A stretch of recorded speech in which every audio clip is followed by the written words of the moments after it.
తాను కాంప్రమైజ్ అయ్యేవాణ్ణి కాదని అన్నారు ఎమ్మెల్యే దానం నాగేందర్. హైడ్రా విషయంలో తన అభిప్రాయం మారదని విలేకరుల చిట్చాట్లో మరోసారి కుండబద్దలు కొట్టారు దానం. ఖైరతాబాద్లో హైడ్రా మిషన్ అడుగు పెడితే ఊరుకోనని అన్నారు. అవసరమైతే జైలుకైనా పోతానన్నారు దానం. వైఎస్ సీఎంగా ఉన్న సమయంలోనూ అధికారుల తీరు బాగోలేకుంటే గట్టిగానే మాట్లాడేవాడినని అన్నారు. ఉప ఎన్నికలపై ఎవరేం చెప్పారో చూడలేదన్నారు. తన ఆఫీస్లో వైఎస్ఆర్, కేసీఆర్ ఇద్దరి ఫోటోలు ఉంటాయన్నారు దానం నాగేందర్.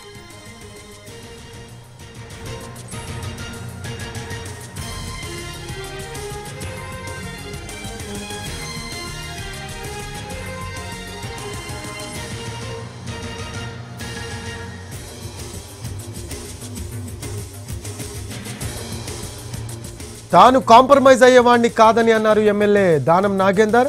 హైడ్రా విషయంలో తన అభిప్రాయం మారదని విలేకరుల చిట్చాట్లో మరోసారి కుండబద్దలు కొట్టారు. ఖైరతాబాద్లో హైడ్రా మిషన్ అడుగు పెడితే ఊరుకోనని అన్నారు. అవసరమైతే జైలుకైనా పోతానన్నారు దానం. వైఎస్ సీఎంగా ఉన్న సమయంలోనూ అధికారుల తీరు బాగోలేకుంటే గట్టిగానే మాట్లాడేవానని అన్నారు. ఉప ఎన్నికలపై ఎవరేం చెప్పారో చూడలేదన్నారు ఆయన. తన ఆఫీస్లో వైఎస్ఆర్, కేసీఆర్ ఇద్దరి ఫోటోలు ఉంటాయి అన్నారు దానం నాగేందర్.